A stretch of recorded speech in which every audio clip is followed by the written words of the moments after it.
Sergeant at Arms, please call our July 9th, 2024 council meeting to order. Oh, yes, sir, yes, council of the city of Memphis. See if I call to order for the transaction journal. All rise. I would like to recognize our chaplain of the day, Dr. Talise Franklin from Willing Souls Church, as chaplain of the day invited by Councilwoman Easter Thomas. Dr. Franklin, please lead us in prayer. Father God, in the name of Jesus, only led by you, the Holy Spirit. Lord, we come before you today with our hearts overflowing with gratitude for the city of Memphis, a place where we are privileged to call home. We thank you for your abundant blessings you have bestowed upon our city, from its rich history to its vibrant culture to its diverse community. We lift up Mayor Young and the entire team that tirelessly works for our great city. Grant them the wisdom, the strength, and the discernment as they navigate through the challenges and opportunities that lie ahead. May they be guided by your divine hand by making decisions that promote justice, equality, and prosperity for all residents. Lord, we ask that your blessings upon Councilwoman Michaeline Easter Thomas and the entire City Council. May they be filled with a spirit of unity and collaboration as they work together to address the needs and concerns of our community. Help them to prioritize the well-being of the people that they serve and to make decisions that reflect your heart of compassion and love. As we gather here today, we recognize the task of government is not solely on the shoulders of the elected officials, but is on the responsibility of shared each member in the community. We ask for your guidance and your wisdom to be upon us all, that we may actively participate in the betterment of our city. Help us to set aside our personal agendas and work together for the common good, seeking justice, equality, and progress for all. Lord, we ask that we lift up our children, the future leaders of our city. Protect them, guide them, and surround them with your love. May they grow up in an environment that nurtures their dreams, empowers their potential, and equips them to make positive contributions to society. We pray that the success and prosperity of our businesses and organizations, which form the backbone of our local economy, bless their endeavors, grant them the wisdom in decision-making, and provide them with the resources needed to thrive and create opportunities for employment and growth. Lastly, Lord, we ask for your divine intervention in healing of the wounds of division and fostering unity within our community. Help us to embrace our diversity and celebrate our differences, recognizing that we are stronger together. May our city be a beacon of hope, love, and harmony, where all individuals are valued, respected, and given equal opportunities to flourish. We offer this prayer, Lord, in the name of Jesus, who taught us to love one another and work with the betterment of our communities. In Jesus' name we pray, amen.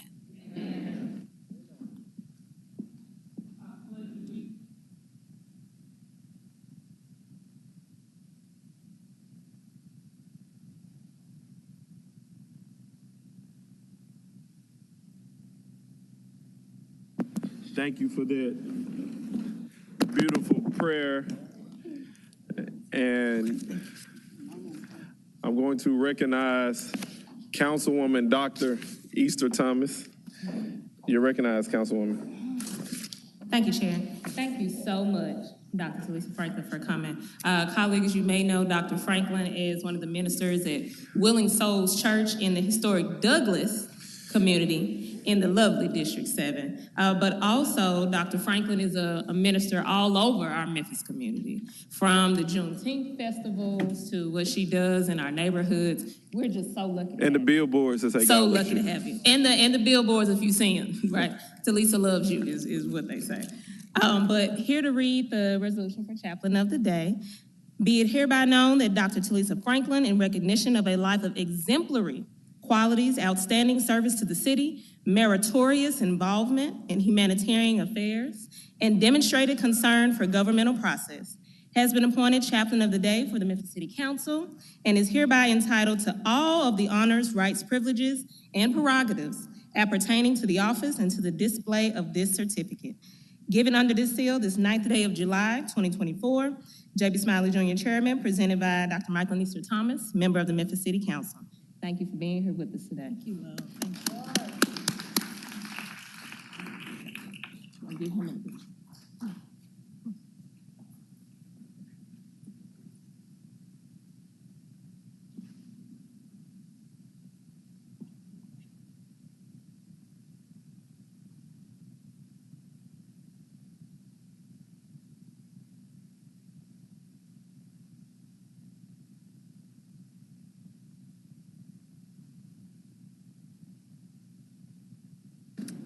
Thank you again. Thank you, Councilwoman Easter Thomas. Madam Comptroller, you've been here for a while, so I would assume you know what to do.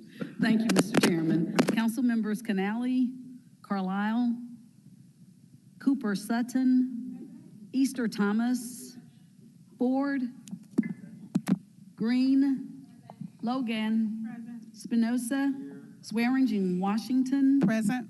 Walker, Warren, White, Chairman Smiley. I'm here. Mr. Chairman, you have a quorum. Thank you, Madam Comptroller. I believe Vice Chairman Canali has read the minutes for our June 25th meeting. Vice Chairman Canali. Yes, sir, Mr. Chairman. I have reviewed the meeting minutes from the June 25th meeting, find them to be in order and move for their adoption. Thank you, Vice Chairman Canali. Moved by Vice Chairman Canali, seconded by Spinoza. Madam Comptroller, could we have someone adjust the mics as well? It's kind of low on our end. Thank you. Please adjust the mics. Thank you. Can we prepare the screen for a vote? Thank you. Council members, please cast your votes.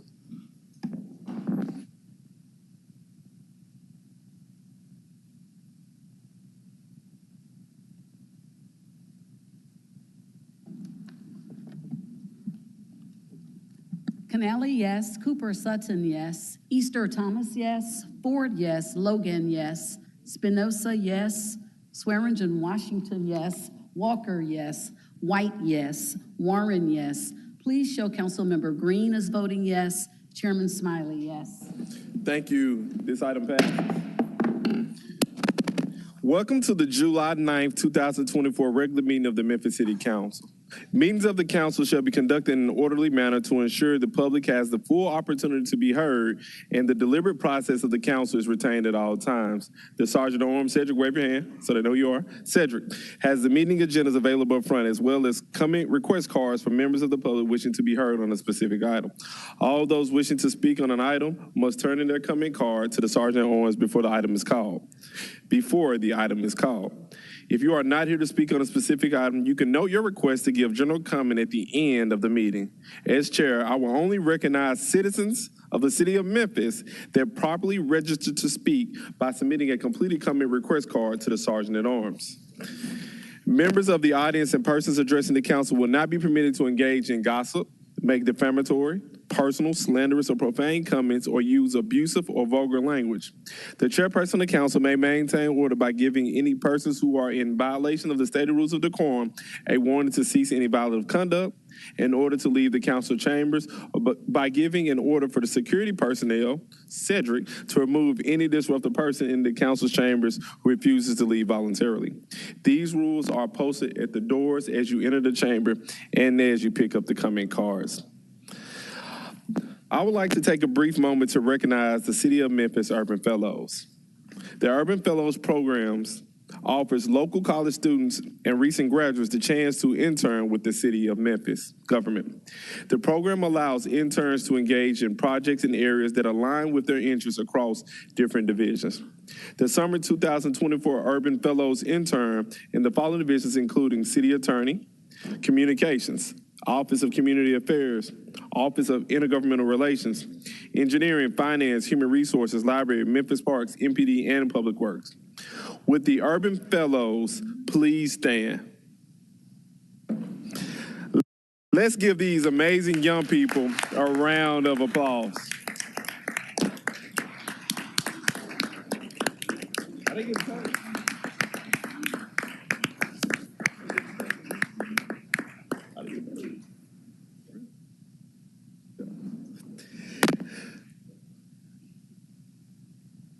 All right, so I can't even get out. Let's give them applause. So y'all are already on the same page, so I appreciate that. But the City Council offers a program called MACE to boost civic engagement. But this program boosts civic engagement, encourages college students to seek roles in employment with the city government. Thank you all to the Urban Fellows. We hope you return to the city of Memphis and Memphis when you seek full-time employment after your studies. So that's our way of saying, bring your talents back home and choose the 901. Madam Comptroller, please call item number 1.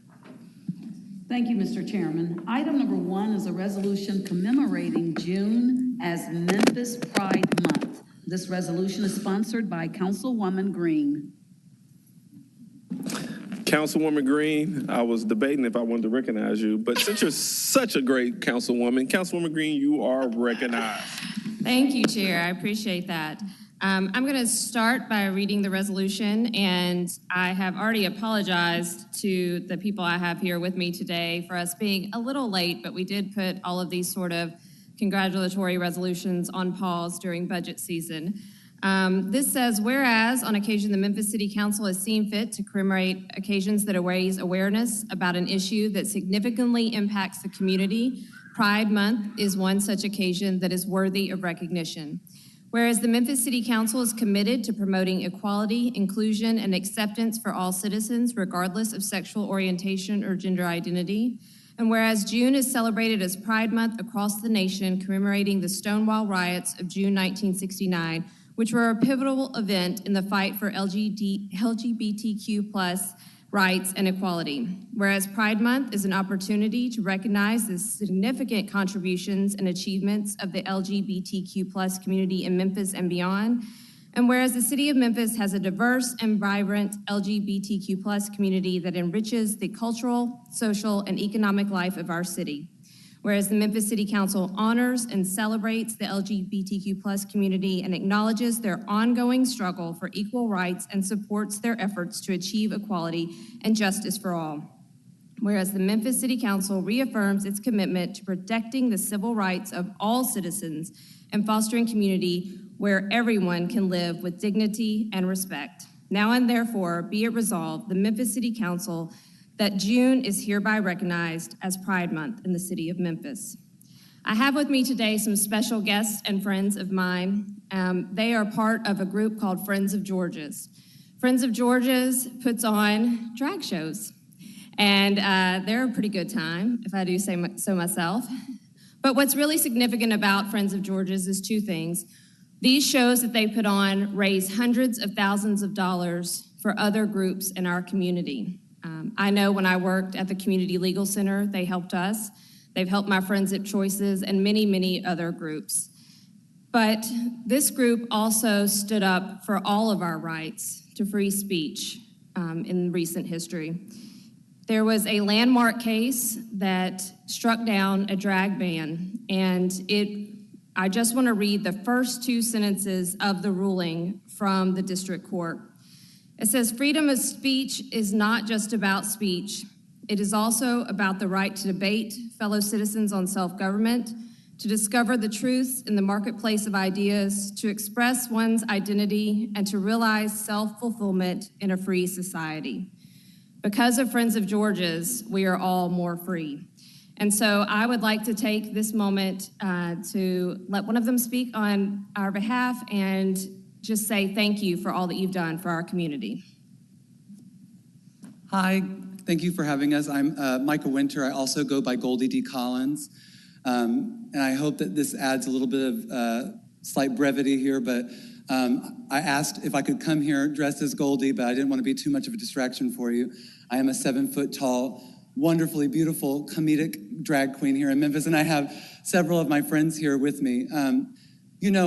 Last year, we defended not only what it meant to present yourself in public or what your free speech was, but we defended queerness here in Memphis. So many of you on the council have been so lovely to us, and we appreciate it so much. You guys are recognizing Pride Month, and you're recognizing us as drag performers. Memphis has a rich history of drag and drag performance. It also has a rich history of queerness and queer perspective. And by recognizing Friends of George's, you not only recognize us as your constituents, as drag performers here, holding that up here in Memphis in a long history, but you're also providing a spotlight on queer people and queer perspectives. When we sued the governor, the attorneys general, and District Attorney Mulroy last year, we said to so many people that would listen to us, or to anyone that would listen to us, that we have families, that we have lives here, that we pay our taxes, and we want to be recognized not only as citizens of Memphis, but queer citizens of Memphis that do our part, and we expect you all to do the same. Thank you so much.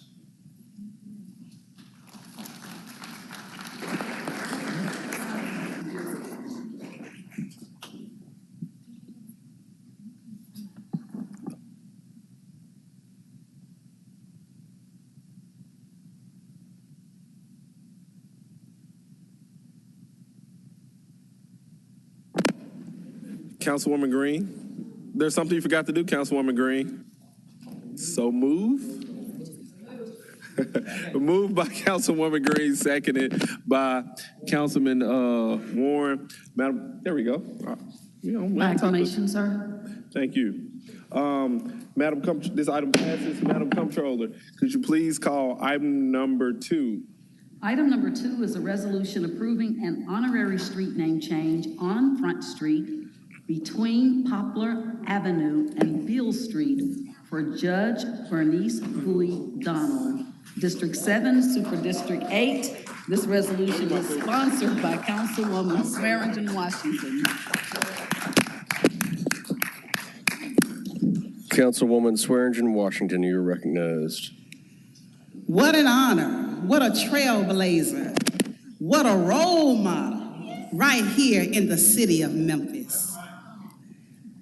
Today is your day, Judge Bernice Bowie Donald.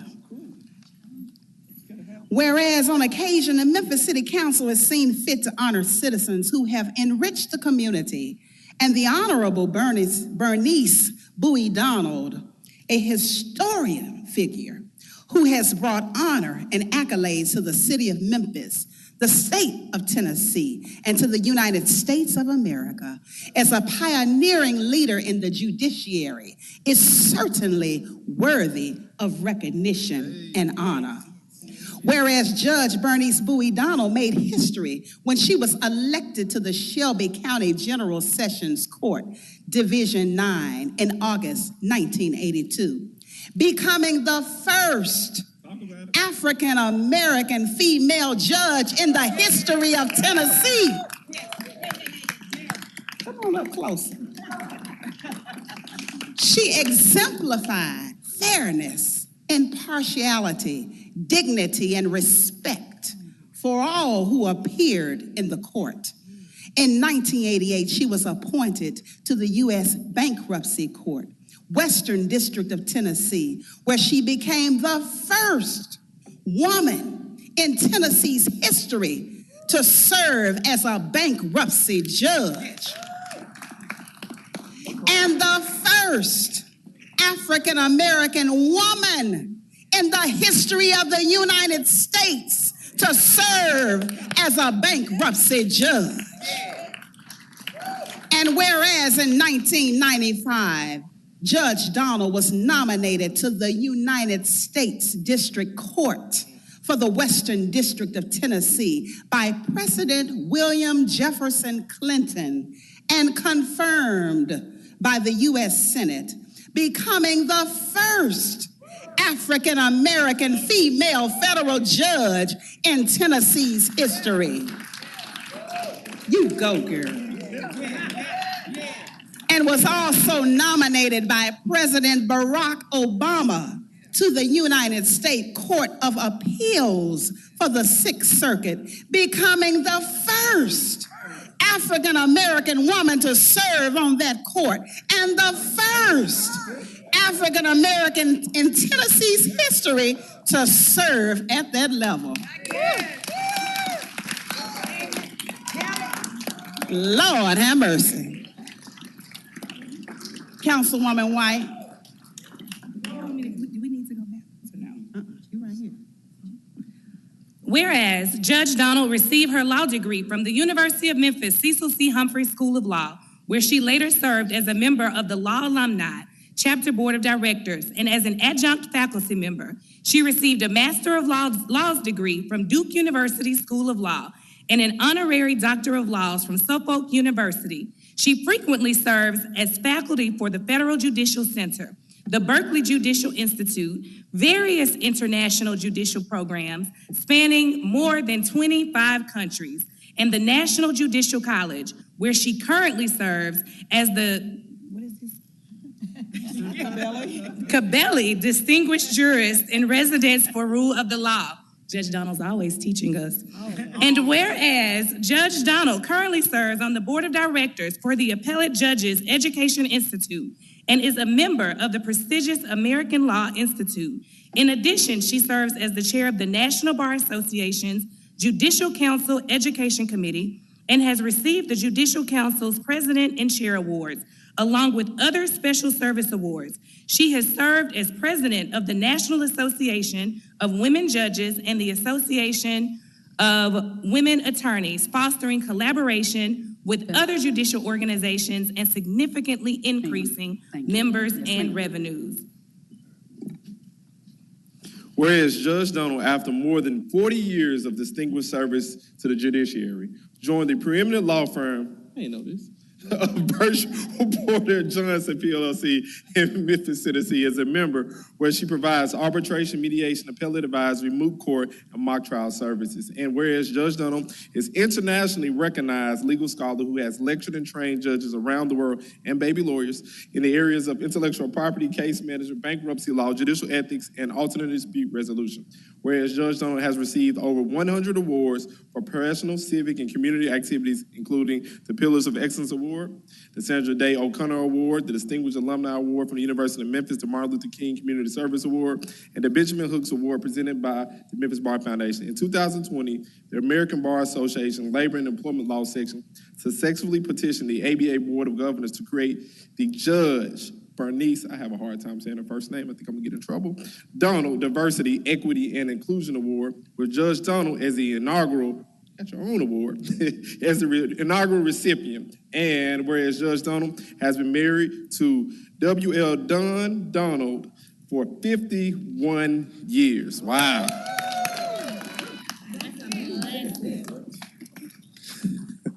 And enjoys the support of her close-knit family, friends, and community. Now, therefore, be it resolved by the Memphis City Council that Front Street between Poplar Avenue and Beale Street be designated as Judge Bernice Bowie Donald Street. That will testify to exemplary life, distinguished career, and outstanding contributions to legal profession and community.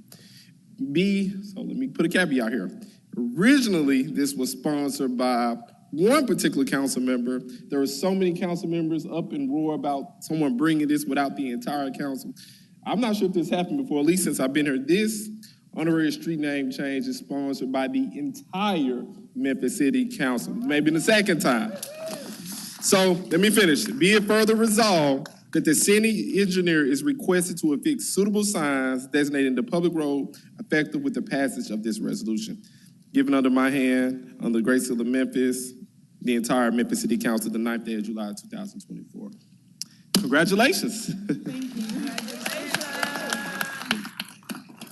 you. Before we present you, Judge, we have a couple of people that want to say something. The first person, Judge Andre Mathis, who is the Sixth Circuit County Appeals. Judge, if you will come at this time.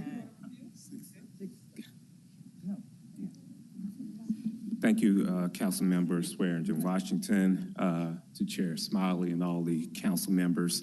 I'm honored and humbled to speak in support of the resolution to name part of Front Street after Judge Bernice Donald.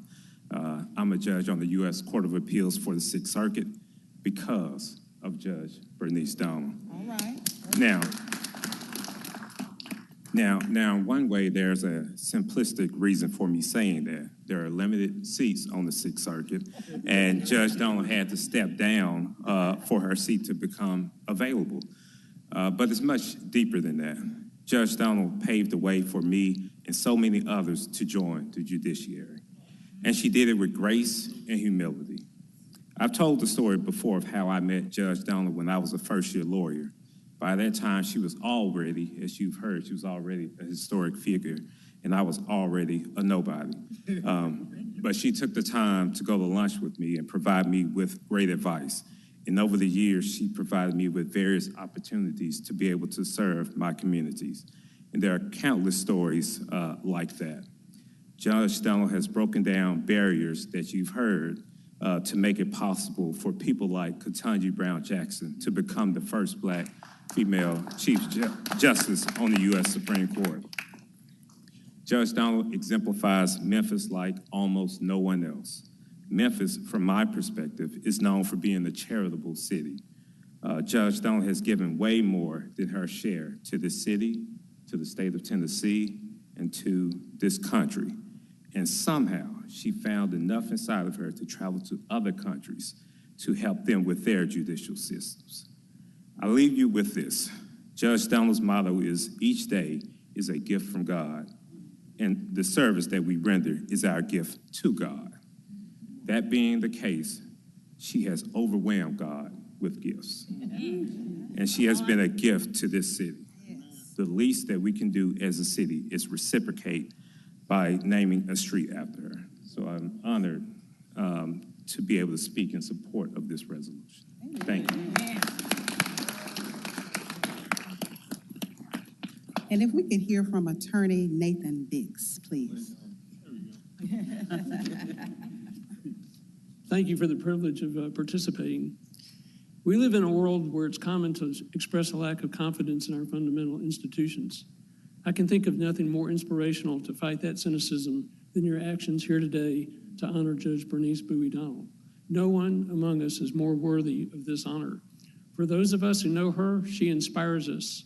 The story of her youth when she helped to desegregate the DeSoto County schools inspires us. The record of justice and fairness she established as a judge, beginning in the General Sessions Courts, to the United States Bankruptcy Bench, to the Federal District Court in the Western District of Tennessee, to the second highest court in the land, the Sixth Circuit Court of Appeals. She inspires us. As a leader in the legal profession, as an officer of the American Bar Association, as a traveling scholar teaching the laws of inclusion and respect in faraway places like Cambodia and the Ukraine and across the United States, she inspires us. If you know Judge Donald, you know her emotional IQ, her native intelligence, and her warmth. Despite all that lofty accolades that she regularly receives, she never forgets that she is one of us, and she inspires us.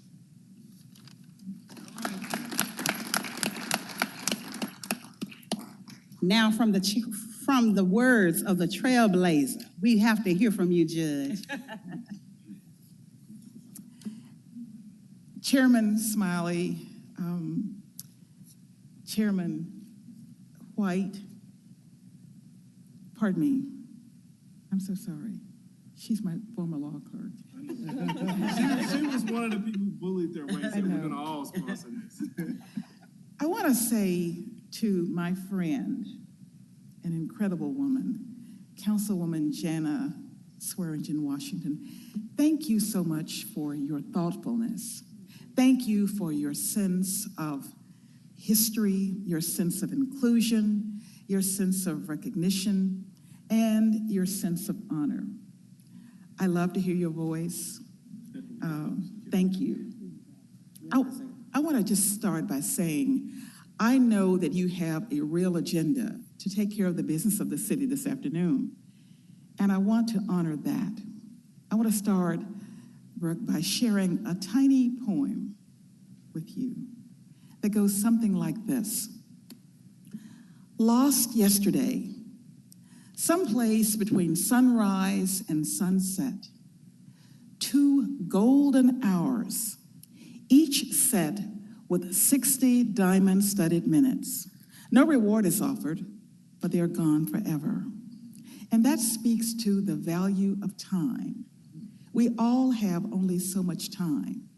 And what we do with that time is important, because when this day closes at midnight tonight, no matter who we are, no matter what type of lofty title we might hold, we can never go back and re-enter July 9th, 2024. It is gone forever, locked in the annals of history. And that's why what we do is so important. So I want to honor you and say the following. I want to thank you for the opportunity to appear before you. I want to thank all of those who have supported me, whether it was with a kind word or a hug or a tribute or a sense of encouragement or a sense of inclusion. Thank you. And we owe that to our other citizens and travelers along life's journey. It's important how we value people, no matter who we are, because it is only that makes us the city, the state, and the nation that we are. We are, as a nation, only as good as or as strong as we treat the least in that community, state, or city.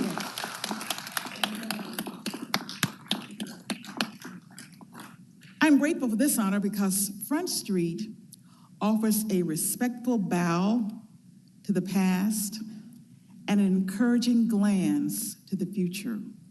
It embodies what is unique, what is great about our city. It sits on a bluff, truly exemplifying this city on a hill, this wonderful neighbor that we can sit and look out and beckon others who may not have the opportunities that we've had.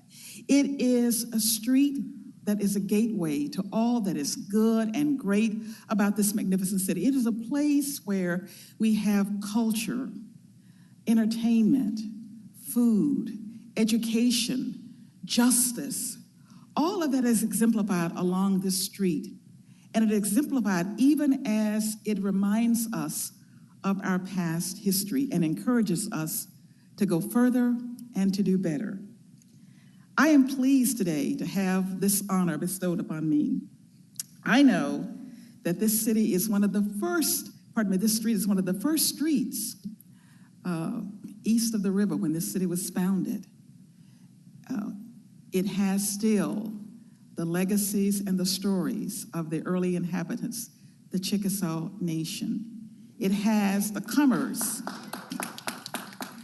It has the comers from being Cotton Row, where people from Arkansas, Mississippi, and Tennessee harvested their crops and brought them here. It's got all of the other things that we can talk about on a day when we have more time. But today, I want to say to you, let us let people look up on that street and say that here is a city that welcomes people and gives them an opportunity to achieve their dreams as long as their energy and effort match their dreams and aspirations.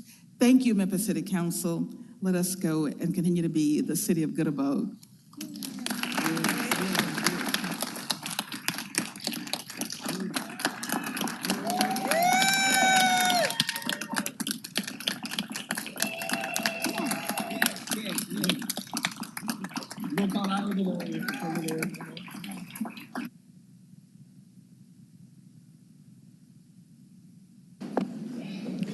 That item passes. Congratulations, Judge Donald.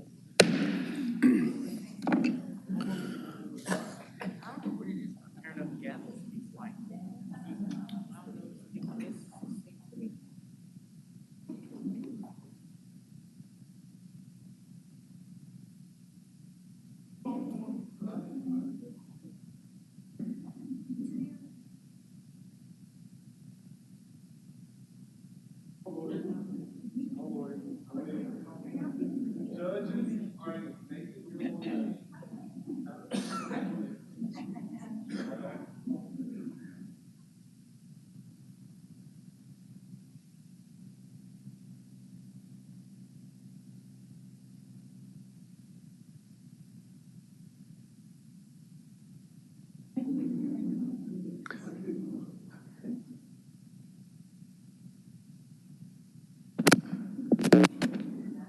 Madam Comptroller, would you please call item number 3?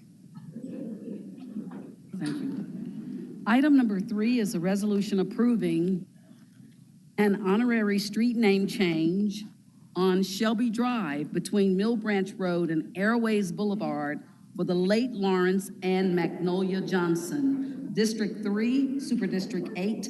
This resolution is sponsored by Councilwoman Walker. Councilwoman Walker, you're recognized.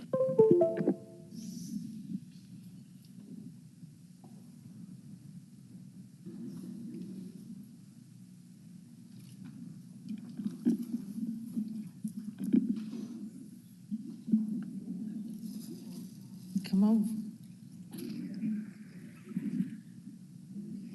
Somebody.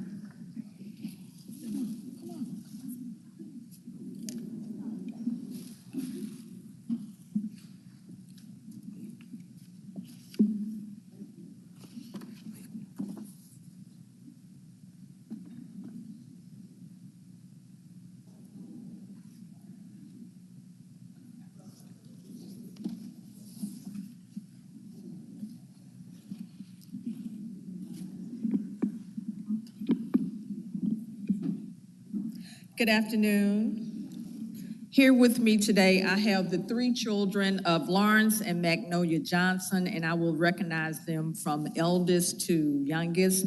This is Spencer Darnell, DeVerney Lane, and Eric Andre. Whereas it is with profound admiration and deep reverence that the City Council reflects upon the extraordinary lives and enduring contributions of Lawrence and Magnolia Johnson, 2 shining beacons of hope and inspiration in our beloved community. And whereas upon occasion, the City Council approves the naming of specific public roads to honor citizens in the community, and the late Lawrence and Magnolia Johnson are wonderful examples of community members who are deserving of this city's recognition. And whereas Lawrence Johnson III was born October 16th, 1939, to the late Lawrence and Carrie Johnson, Magnolia Johnson, named after the beautiful and fragrant magnolia flower, was born on November 9th, 1940, to the late Spencer Betts and Bert Till Taylor. High school sweethearts they were. Lawrence and Magnolia Johnson were joined in holy matrimony on July 22nd, 1959, and to this union were born 3 children, Spencer Darnell, DeVerney Lane, and Eric Andre. And whereas, let us first pay tribute to the illustrious Lawrence Johnson III, a visionary leader and trailblazer in the realm of real estate, whose entrepreneurial spirit ignited a flame of prosperity that illuminated the path for countless aspiring entrepreneurs.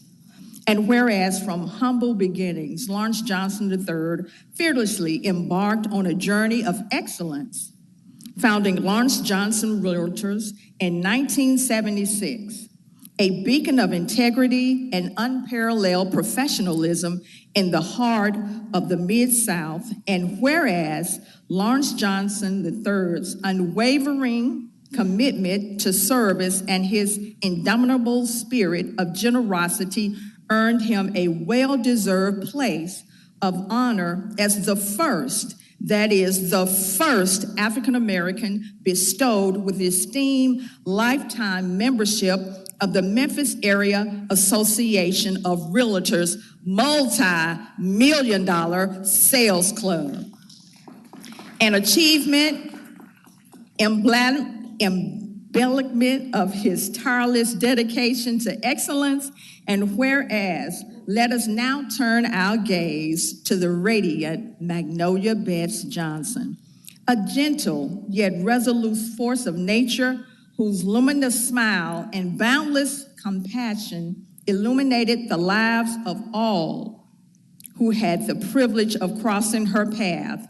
And whereas Magnolia Betts Johnson's boundless spirit of resilience and unwavering commitment to her community shone brightly through her various endeavors, from her pioneering as the first African-American barber inspector to her illustrious tenure as the proprietress of Magnolia Style and Beauty Shop, a cherished oasis of beauty, grace, and civic engagement. And whereas, let us not only celebrate the professional achievements of Lawrence and Magnolia Johnson, but let us also honor the profound impact of their unwavering involvement in the Middle Baptist Church and their love and devotion to family, community, and faith, a legacy of kindness, compassion, and unwavering dedication that will forever echo in the hearts and minds of all who were blessed to know them. And whereas Lawrence Johnson III, a man committed to carrying out his duties while contributing to the Memphis community, passed away on May 4th, 2020, and Magnolia Betts Johnson passed away on May 12th, 2023. They leave to cherish their memories a host of family, friends, neighbors, and church members. Now, therefore, be it resolved by the City Council of Memphis, Tennessee, that on this day of celebration, we extend our heartfelt congratulations to the cherished family and friends of Lawrence and Magnolia Johnson as we honor their imprint on the fabric of our community. Be it further resolved in that, in recognition of their unparalleled legacy, Shelby Drive, look alive, between Mill Branch Road and Airways Boulevard be forever designated as Lawrence and Magnolia Johnson Drive, a testament to their enduring spirit and unwavering commitment to excellence. Be it further resolved that the city engineer be humbly requested to affix suitable signs so designated such public road bearing the noble names of Lawrence and Magnolia Johnson, thereby immortalizing their legacy for generations to come. Given by my hand and under the great seal of the city of Memphis, this 9th day of July 2024, so moved, Pearl Walker, council member, J.B. Smiley Jr., Memphis City Council Chairman. Seconded by somebody. And now we're gonna have a few words from Mr. Johnson. Which one? Thank you. City Councilman Walker, my cousin. On behalf of my siblings here with me today, Devern and Eric and my entire family, we would like to thank the City Council for this recognition. We are very grateful, thankful for this. We're honored for the recognition you provided with my father and my mother, and the appreciation that you have shown toward them. I know they're not here with us, but I know they're smiling down on us with excitement and with joy for this tribute. So thank you very much.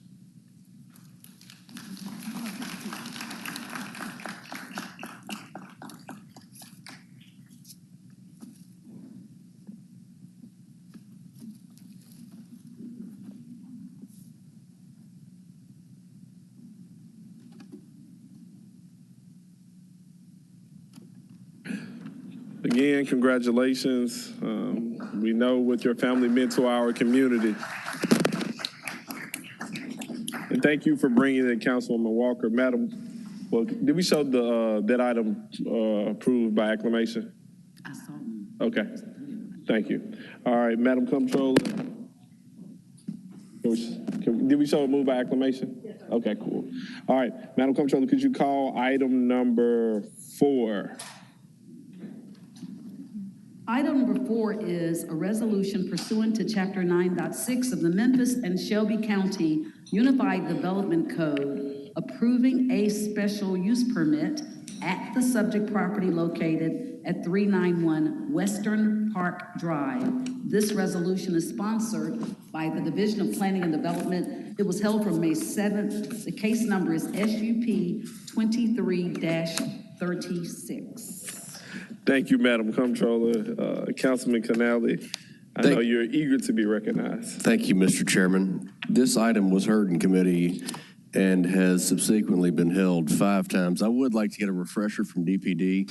The applicant and the applicant representative is on hand. I think we have some cards. But with that, Mr. Chairman, I move to the floor. Here you go. I used to do. My name is Alexis Longstreet with Division of Planning and Development. I would be presenting to you SUP 2023-036. This subject property is located at 391 Western Park. The application is for a convenience store with gas sales within the CMU3 zoning district. Here you all see a location map. This subject property is located in Westwood neighborhood. 29 notices were mailed out on the original December 21st, 2023 public notice deadline.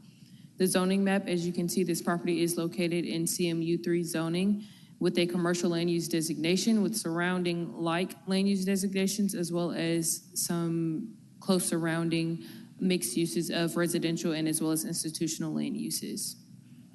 Here are some site photos, as the subject property was previously, I'll say historically, a gas station in the past. The applicant does intend to basically revamp the structure as is, and as well as make updates and changes to support the new vision and, proposed site plan. As you all can see here, a little more closely as I will zoom in, the subject property is being presented. There will be a canopy as well as 3 pumps, and then as well as 3 proposed EV charging stations. The resolution was also amended to reflect the EV charging stations as well as solar panels along the roof of the convenience store as conditions placed upon this approval. As well as there's proper landscaping screening.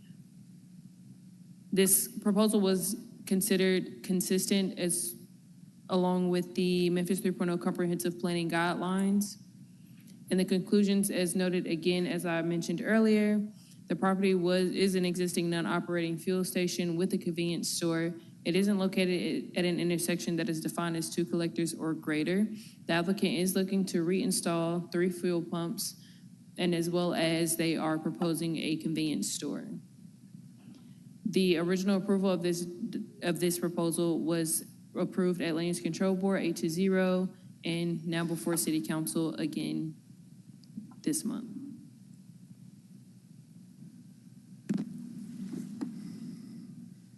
Thank you for that presentation. Chairman, if it's okay with you, I'd like to hear from the applicant or the applicant representative first, and then we go to the comment cards. Are you is there a limit? 10 minutes for each side. Mr. Bray. Yes, sir, thank you. David Bray with the Bray Firm, 2950 Stage Plaza North.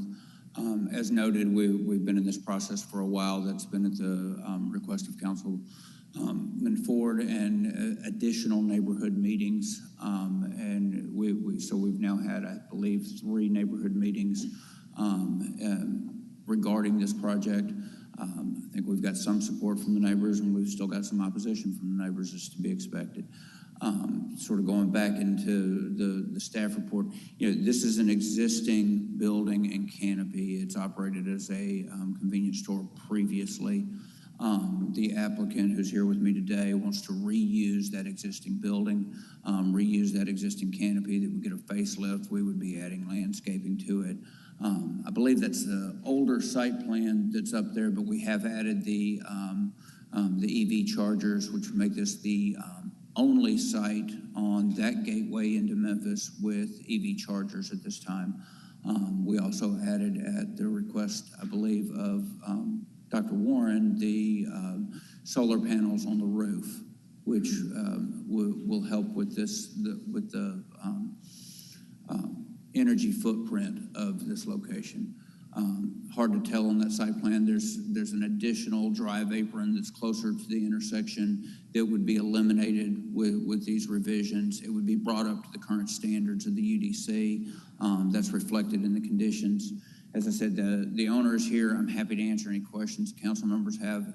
If not, then we would reserve our time till after the opposition.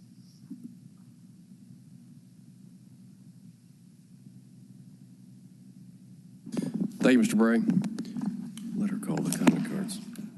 Are you reserving the rest of your time for rebuttal or response, Mr. Bray?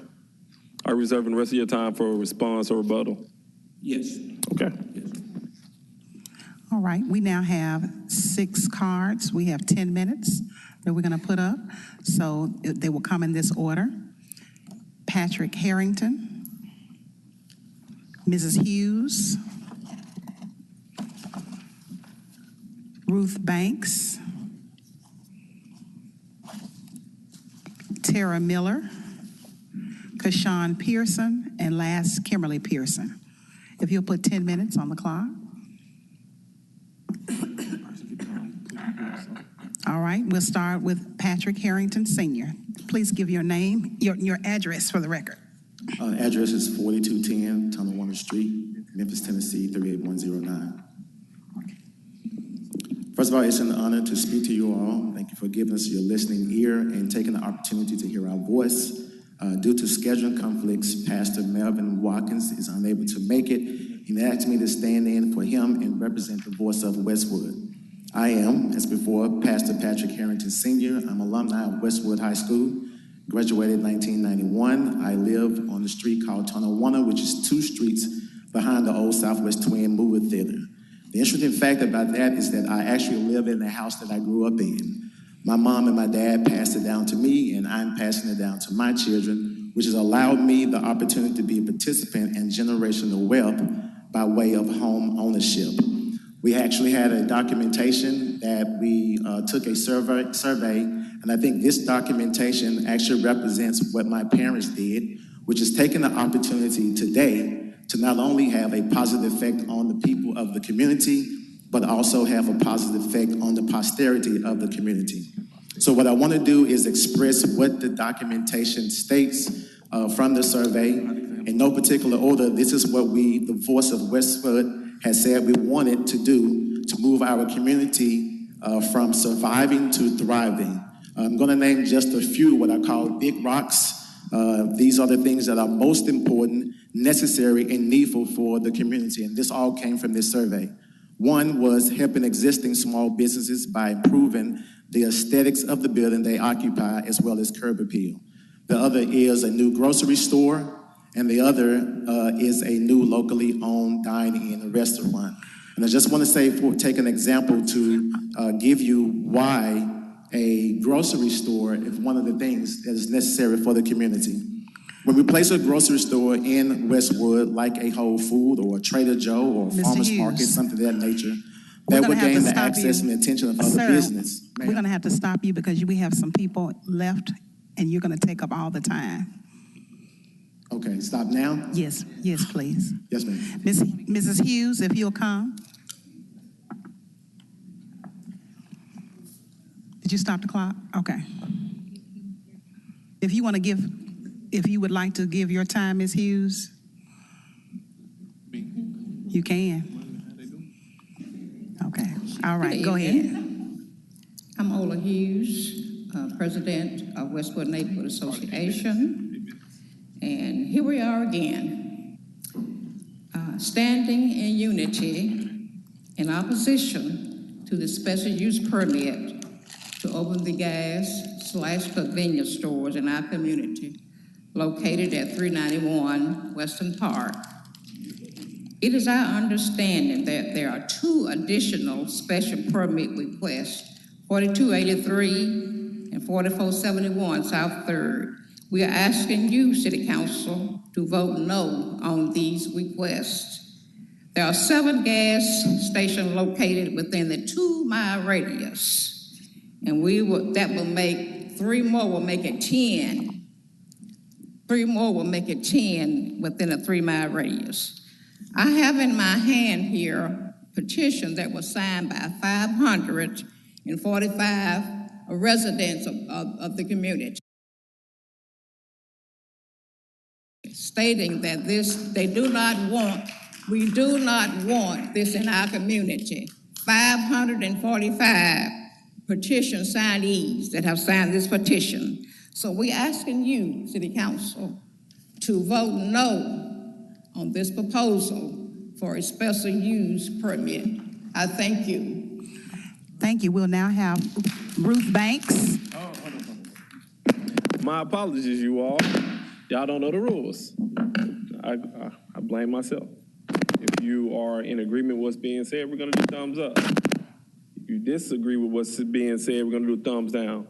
We will not be clapping. So thumbs up if you like it. This is my apologies, nobody else. If you like what's being said, thumbs up. If you disagree with what's being said, thumbs down. My apologies, should have made that announcement earlier. Ms. Banks, you're looking at me, I'm concerned.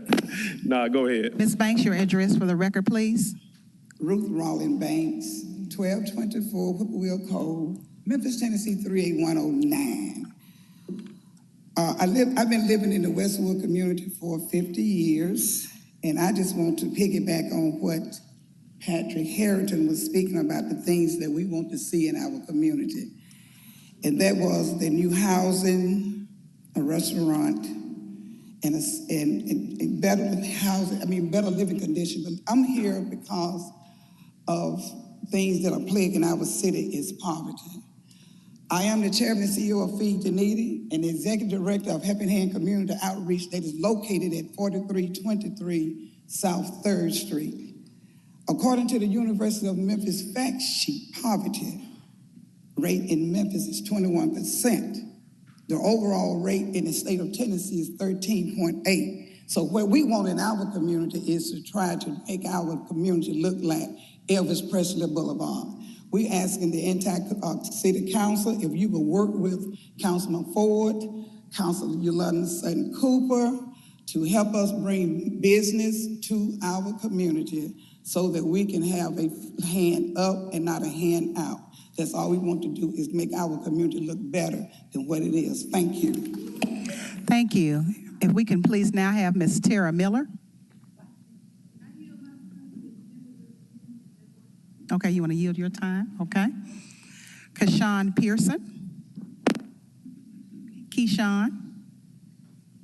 I think we've seen him here a time or two. I don't know. I could be mistaken. Please give us your address for the record. First times here.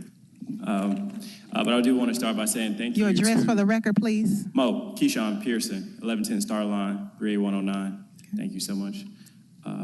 Just first want to start by saying thank you all for creating space for us to speak today. Thank you for all of the community members from Westwood for joining us today. The judge that just spoke before us talked about moving our city to a different place. And in order to do that, we have to make changes.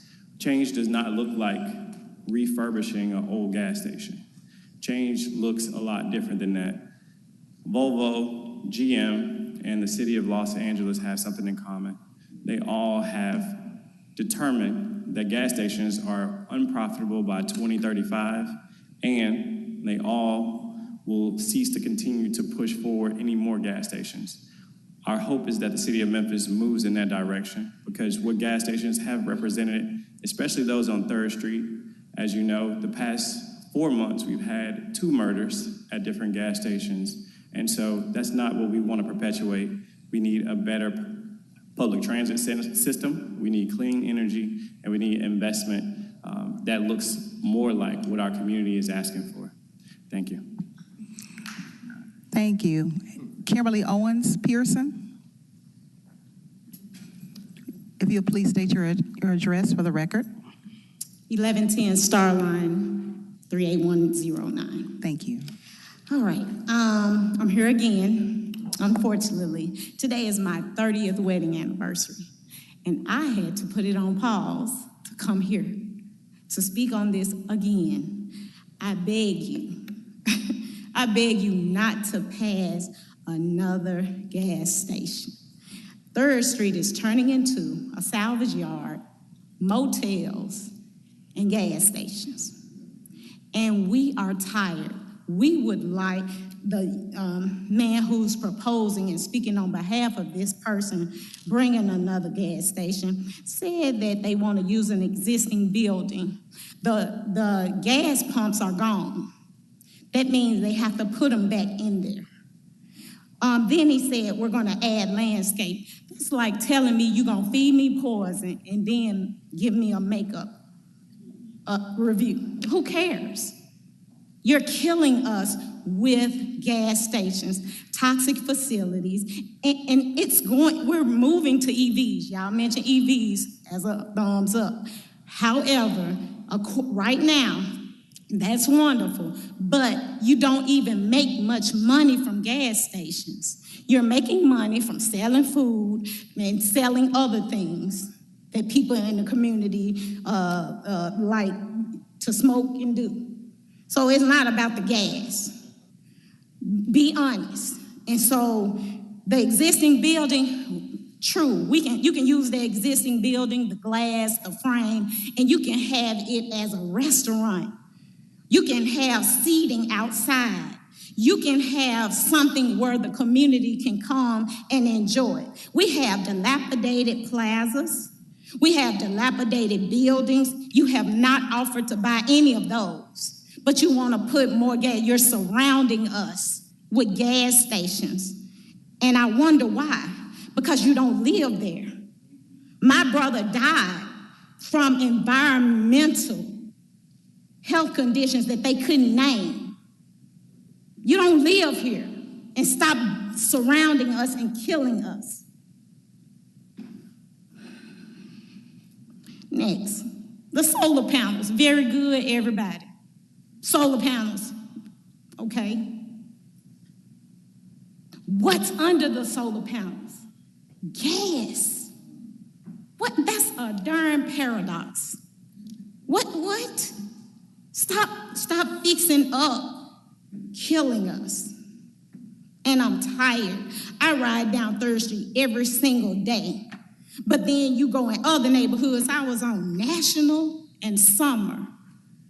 And they have nice little walks, walking trails in the middle of summer. They have flower gardens. They have separated their streets.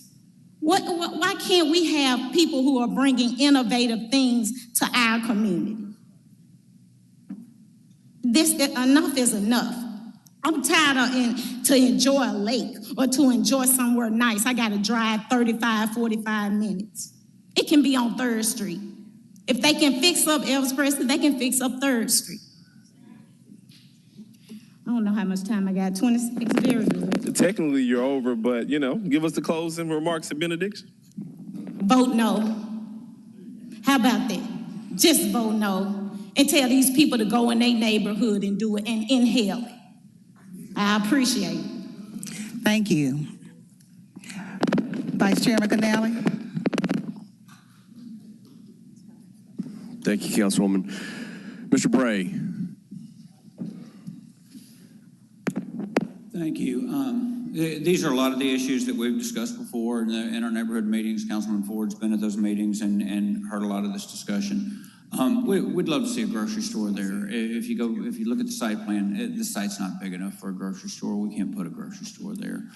One of the things mentioned was revitalizing and reusing buildings. Right now, you've got an existing building, an existing canopy. It's an eyesore. It's not contributing anything to the tax rolls. We're trying to bring it back to something that would be contributing to the tax rolls.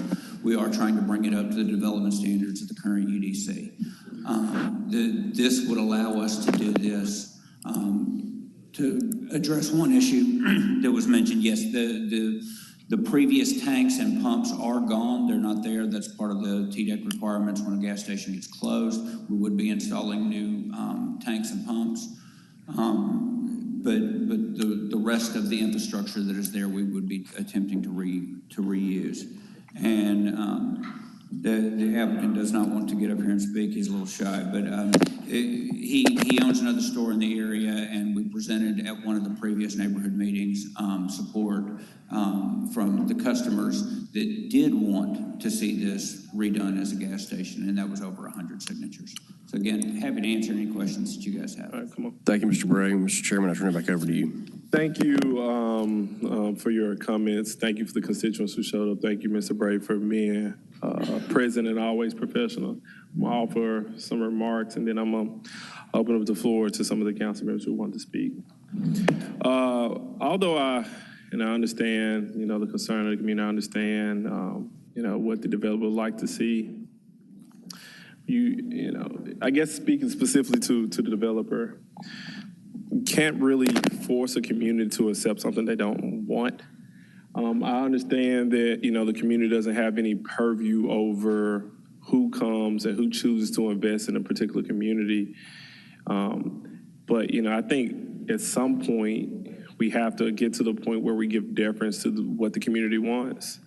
And, to quote the ghost of council past, Chairman Martavius Jones, he was a very strong advocate against continuing the cycle of putting up gas stations throughout the community. He talked about how the city of Memphis has more gas stations per capita than any other place in the country. So, my vote today will not reflect negatively upon the developer trying to develop. It's just more in line with what the people are asking for, and the people are asking for us to vote against this project. So my vote would be no today. But what I will ask the community to figure out how to find people to invest in your community. I think, the council can try, but we can't make developers come to the community. We can say we're going to support you. We're going to say we can try to incentivize you, but it doesn't mean they're going to choose your community. So my vote will be no today, and I'm eager to hear what some of the other council members will be saying. We have Councilwoman Walker in the queue, followed by Councilman Warren. Councilman Walker, you're recognized. Thank you, Mr. Chair. Ma'am, I'm sorry, I can't recall your name with LUCB. Can you come to the mic? I want to see the screen again, the picture of the property.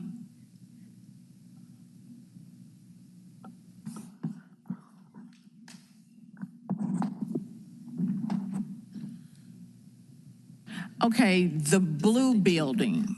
Does the applicant also own the blue building? No, not that I'm aware of. No. Okay, because the owner of the blue building was one of the Memphians who stormed the Capitol on January 6, 2021. So I just wanted I wanted that. Yeah, no, I wanted ma'am. that information. That's what I wanted. So thank you for that clarification, and I yield the floor. The blue building. It's a no. No, it's to a the far construction- left. Yeah. The very blue building, the bluer building to the left. The garage. Yeah. Thank you, Mr. Chair. I yield the floor. Thank you, Councilwoman Walker. I'm trying to figure out what's good, but Councilman Moore, you're recognized. Thank you, Mr. Chair. We obviously have listened to the community here, but I'm looking at what you've got, and having someone develop that into a grocery store is going to be really hard, and having it sit the way it is because no one's going to put anything into it is also going to keep your community not looking very well. And the fact that these guys were going to put solar panels on it and put in electric pump stations lets me know that I think they're trying to do something for you. I'm going to vote no for this because I'm listening to what you say, but I think you've got to listen. You got to think, who are you working with, and can you work with them to get something you need? We obviously don't need more gas stations in our city. We know that, but that business is going to look bad for another 5 years or 10 years, and people are going to break in it, and they're going to do whatever they do to abandon buildings. So you have those two things you have to weigh as you're trying to figure out how you do it. So thank you, Mr. Chair.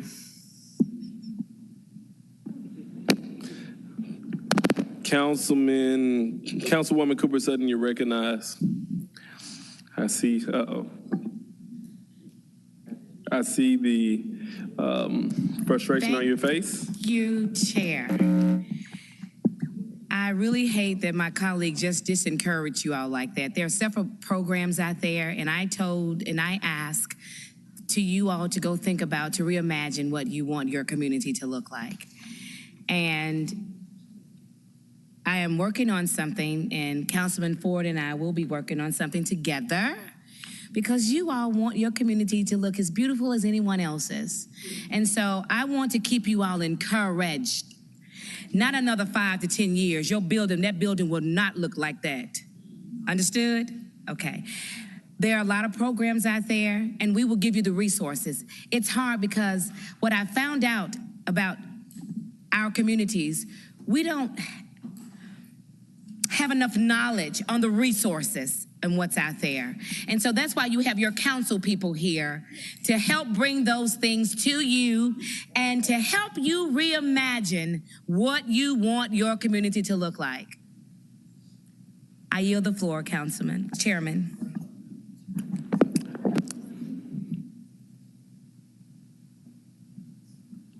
Right. Councilman Ford Sr. Thank you very much. Eyesores. We got to get beyond eyesores. That used to be a gas station. A BP coming there would be nice. It would bring that particular spot. I know everybody was talking about it's about 7 gas stations. It's not that many. Hey, because I started counting them. We got 2 or 3 in that radius, maybe. The only one that's kind of bad is Exxon, and it's been kind of bad in that spot ever since it was built. I can understand what the neighborhood is saying about that particular one.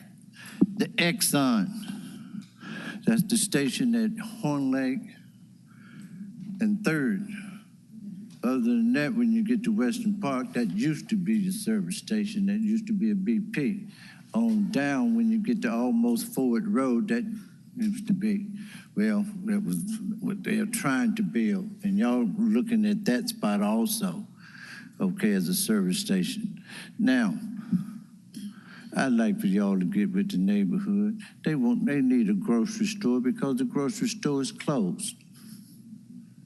Maybe with that spot where the car wash is that y'all want to tear down, maybe you can put that grocery store and everything else, revitalize that strip. Very important. You know, maybe we can get you some help to do all of those different things to make that particular area much nicer. I want to just call for the question, and I ask everybody to just vote no on this particular one, and we'll come back. Councilwoman Sutton, we're going to work together on some things, and then we'll bring things back to the council after we can kind of work with you all also, try to make everybody kind of happy and put some things. Because like I say, you want some eating places. I know y'all have mentioned something like a Subway and things like that. So let's kind of make that happen. Okay? And then we'll just leave this one alone and everybody get together. And I want Westwood, Indian Hills. I want all of y'all to get together.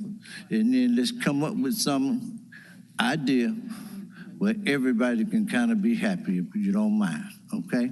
Thank you. And I call for the question.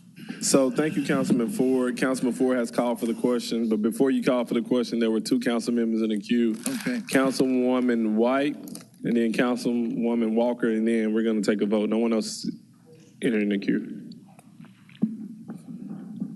I won't uncall the question. I just wanted to commend the Westwood neighborhood community on equipping us with what we need to make a decision, coming with petitions and not just saying it's us, but it's other people with us. In this survey that they submitted up here, I'm going to keep passing it around, but it is wonderful. Kudos, and I hope that in the future we can get some younger people involved to be able to pass the torch to keep up this kind of advocacy. You know, Councilwoman White, Keyshawn up here?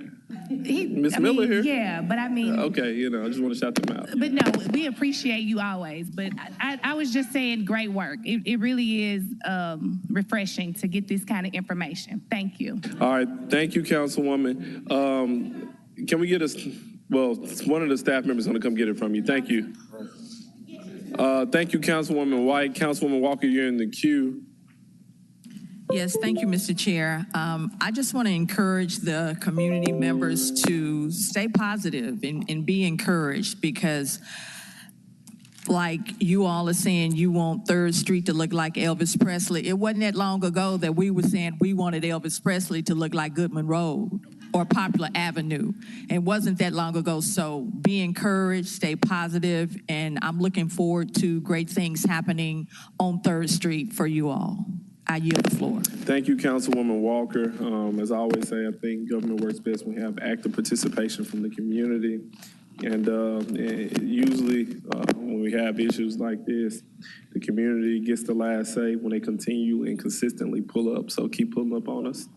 And with that, Councilwoman Logan, you know you're in the queue too late.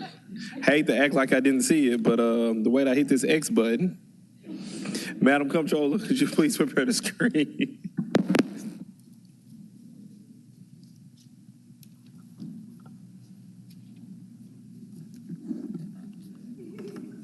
Canale, no. Cooper Sutton, no. Easter Thomas, no. Ford, no. Green, no. Logan, no. Spinoza, no. Swearingen, Washington, no. Walker, no. White, no. Warren, no. Chairman Smiley, no. Well, you can see what happens. This item fails. Councilwoman Cooper Sutton is leading y'all astray. Thumbs up or thumbs down. Madam Comptroller, please call item number 5. Is there? Item number 5 is a zoning ordinance amending ordinance number 5367 of the Code of Ordinances, City of Memphis, Tennessee, adopted on August 10th, 2010, as amended, known as the Memphis and Shelby County Unified Development Code, to authorize a zoning use district reclassification for land located on the southeast corner of Dexter Lane and Cordova Road, approximately 1,027.43 feet north of Macon Road, by taking the land out of the Conservation Agriculture Use District and including it in the Residential Single Family Use District. Up for 3rd and final reading. This ordinance is sponsored by the Division of Planning and Development. It was held from May 7th. Our case number is Z2401, ordinance number 5902. Thank you, Madam Comptroller. Councilwoman Swearingen, Washington, you're recognized. Yes, it's been a while since we've heard this. It was held from May 7th. If we could have a mini presentation, a refresher on this item. Thank you. I'm Alexis with Land Use and Development Services. I'm going to be doing a presentation on zoning case 2024-01.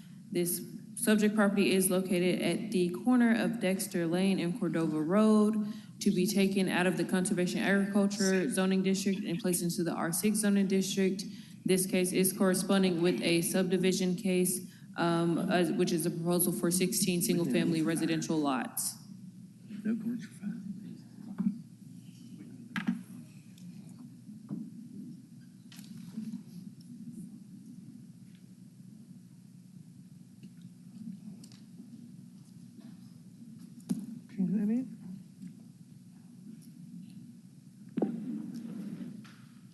Are you finished with I'm sorry, did you finish your presentation?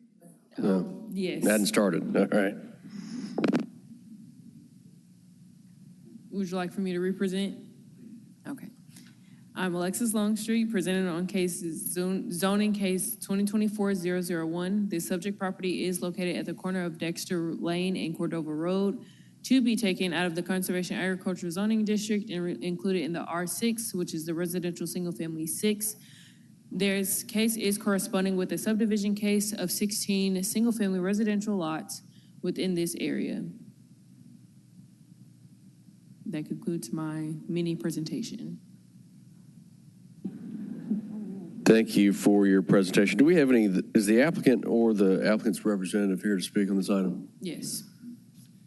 Yes, Michael Rogers with Fisher Arnold, 9180 Crestwind Hills Drive, Memphis, Tennessee. Just here to basically answer any questions. I understand there's some that probably won't speak against it, and I'll be glad to answer any questions. Before I go to public comment, is there anything that you would like to say about the project? Well, just that, we agree with everything that staff has said about it.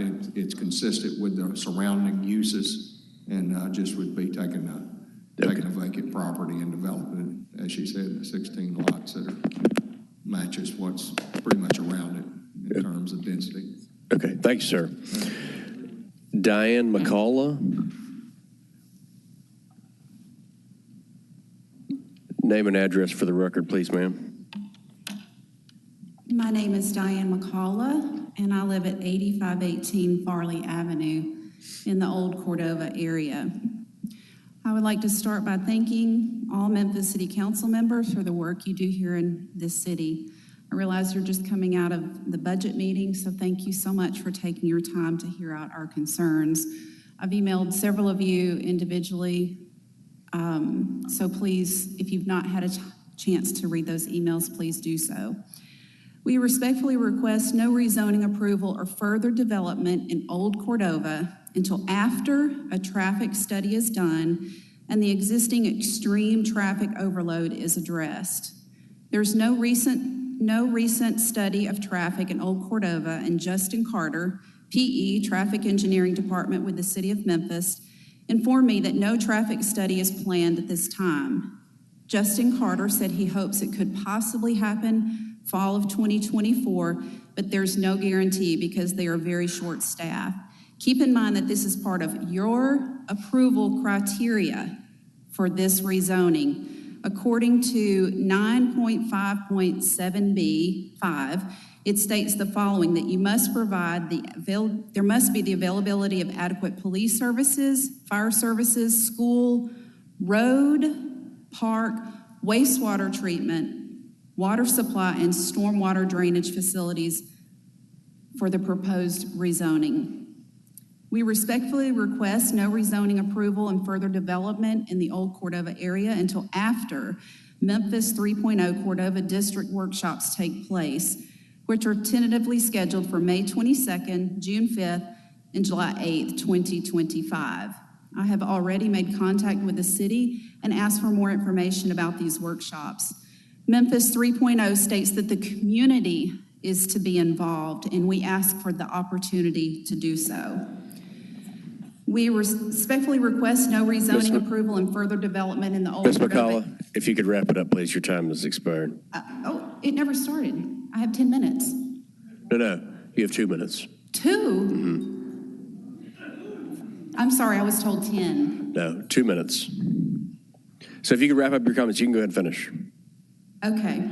In closing, we want to see a detailed traffic study, more community input via the Memphis 3.0 workshops, and the required studies to include stormwater, sewage, and erosion plans before this is rezoned and before more development is allowed in Old Cordova. And by the way, I ran into the mayor upstairs, and he said, I know exactly what you're talking about in that area. It's terrible. I moved out of Cordova. So you are all that stands between us and this development. No one listened to us when this was before the Land Use Control Board. It's been a very, very discouraging process to go through.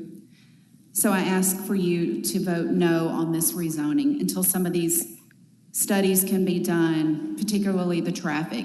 Keep in mind this development is being built in a little pocket where existing homes already are, and this is going to be 4 years of construction, roughly 40 feet from our bedroom windows. Thank you, Ms. McCullough. I feel certain that we can come to a compromise. Christine Fox.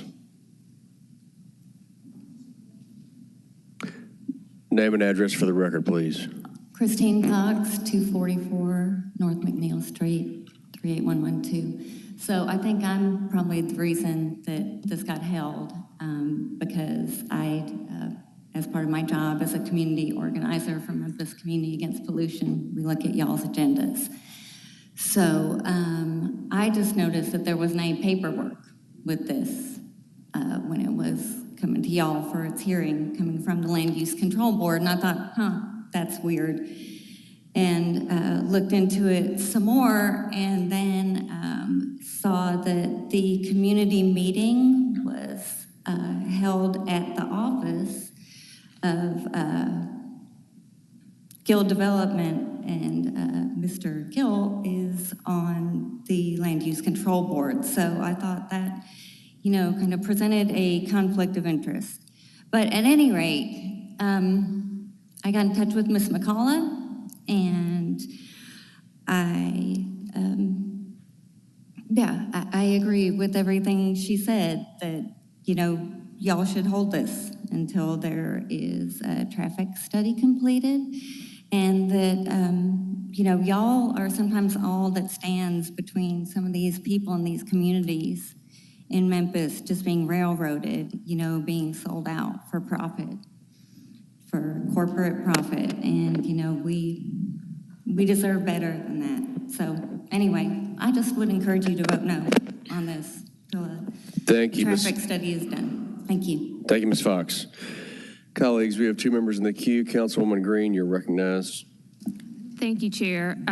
This is in my district, and I would ask, hearing from the residents today, if we could hold this maybe for 2 meetings, so for a month, and let us look into the feasibility of the traffic study. It sounds like that's one request that maybe we could help facilitate in the interim, but I would like some time to look into that. Any objection to a hold? All right, I'm going to recognize Councilwoman Logan. You still want to speak? I'm definitely in agreement with the whole. I also want to note that we did commission or authorize or approve a traffic study a few years ago for Cordova. So we're going to be hearing from administration on that, and also I think in conjunction with the developer who's responsible for traffic study as well. So I think that's a great idea to hold it for a month to get all of that done. Thank you. Thank you, Councilwoman Logan. Ms. McCullough, I'm going to volunteer Councilwoman Green, Councilman Warren, and myself to work with you and see if we can work for a compromise. I'm initially going to hold this item for 2 weeks. If we need further time, we can hold it then thereafter. But for now, without objection, this item is held for 2 weeks. Madam Comptroller, would you please call the consent agenda? Thank you, Mr. Vice Chair. Item number 6 on our consent agenda is a joint zoning ordinance amending the Memphis and Shelby County Unified Development Code as adopted by the City of Memphis on August 10th, 2010, and by Shelby County on August 9th, 2010, as amended to revise and enhance the joint zoning and subdivision regulations as recommended by the Memphis and Shelby County Division of Planning and Development and the Land Use Control Board. Up for first reading, this ordinance is sponsored by the Division of Planning and Development. The case number is ZTA 24-02. The ordinance number is 5909. On our add-on agenda, up for first reading, we have item number 39, an ordinance renaming the Lincoln Park Pavilion in honor of Hazel Moore as the Hazel Moore Pavilion in the City of Memphis. Up for first reading, ordinance number 5910 is sponsored by Council Members Swearingen, Washington, and Warren. There is a request to add this on for the first reading. Item number 49 on our add-on is a referendum ordinance to amend the charter of the City of Memphis, same being Chapter 11 of the Acts of 1879 as amended pursuant to Article 11, Section 9 of the Constitution of the State of Tennessee Home Rule Amendment relative to the composition of the Board of Commissioners of Memphis Light, Gas, and Water Division. Up for first reading, ordinance number 5911 is sponsored by Councilman Warren. Item number 51 is an ordinance to amend Chapter 21 of the Code of Ordinances of Memphis, Tennessee, governing motor vehicles and traffic to amend registration fees. Up for first reading, ordinance number 5912 is sponsored by the administration, and there was a request to add this item on for first reading. For second reading, item number 7, back to our regular agenda. Up for second reading, ordinance number 5908 is sponsored by Councilman Warren. From our engineering division, we have item number 8, a resolution approving the engineering plans for Walnut Green Plan Development Phase 1, county, and accepting the bond. There is a request for same night minutes, and the contract number is CR 5460. Mr. Chairman, that concludes our consent agenda items. Thank you, Madam Comptroller. The item was moved by Swearinger Washington, seconded by Espinosa. Please prepare the voting screen.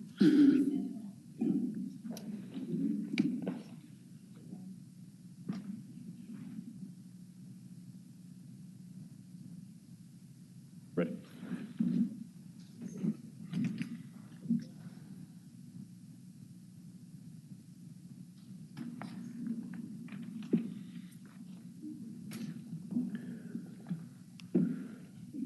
Canali, yes. Cooper Sutton, yes. Easter Thomas, yes. Show Councilmember Ford is voting yes. Green, yes. Logan, yes. Spinoza, yes. Swearingen, Washington, yes. Walker, yes. White, yes. And Warren, yes. Consent agenda passes. Madam Comptroller, please read the fiscal consent agenda. That will take us to item number 9. It's a resolution accepting $400,000 in grant funds to support operation of the Urban Forestry Program, all council districts. This resolution is sponsored by Memphis Parks, and there is a request for same night minutes. Thank you, Madam Comptroller. Item was moved by Swearinger Washington. Could I please get someone to second it electronically? Item was seconded by Espinosa, please. It still says consent agenda, Madam Comptroller. It says consent. We need to move it to the fiscal consent.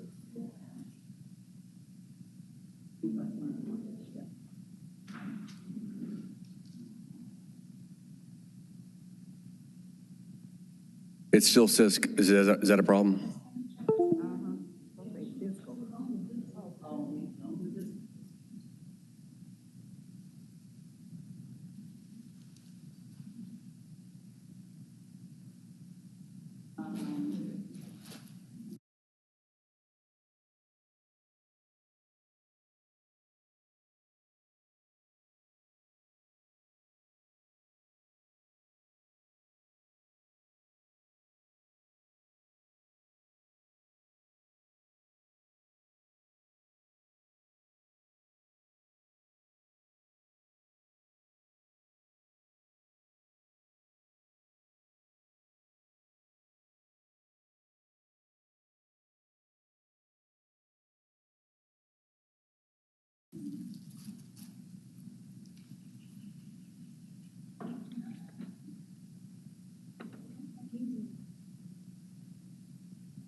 Okay.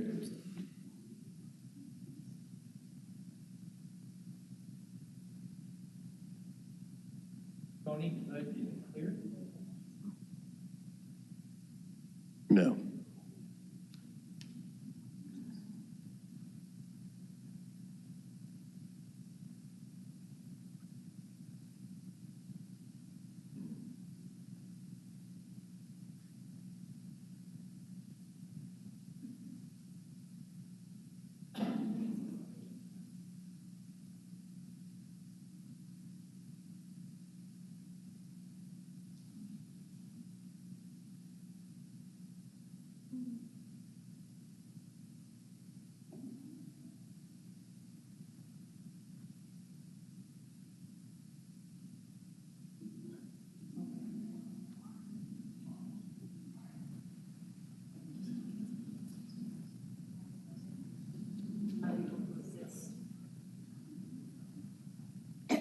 Why don't we go to a roll call vote? Everybody has to recuse. Let me post the votes and see if that will reset the system. Thank you. We are voting for the fiscal consent agenda, item number 9.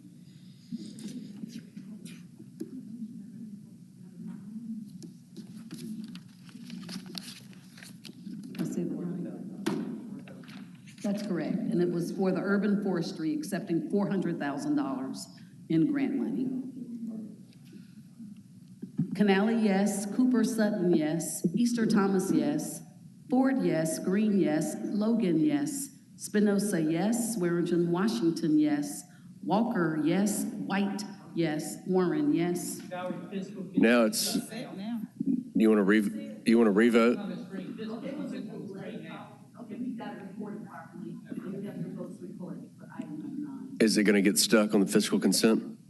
Because now it is showing. Okay. Fiscal consent passes. Madam Comptroller, please take a sip of water, maybe a brief nap, and call the MLGW fiscal consent agenda. Our MLGW fiscal consent starts with item number 10, a resolution approving the payment for street cut permits to the city of Memphis in the amount of $950,000.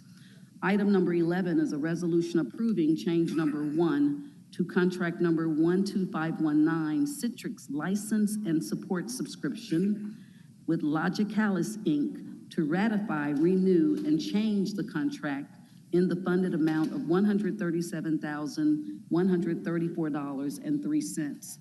Item number 12 is a resolution awarding purchase order to Automotive Tool Group for conduit polyvinyl chloride in the amount of $444,000. Item number 13 is a resolution awarding purchase order to All Right Plumbing Parts, Inc. for gas valves and steel pipe in the amount of $6,323,429.97. Item number 14 is a resolution approving change number 2 to contract number 12460, Bridgewater Consulting with Bridgewater Consulting Group, Inc., to ratify, extend, and change the project scope in the funded amount of $382,500. Item number 15 is a resolution awarding contract number 12479, voice replacement system to TechLinks, Inc., doing business as Ceasefire Business in the funded not to exceed amount of $2,207,835.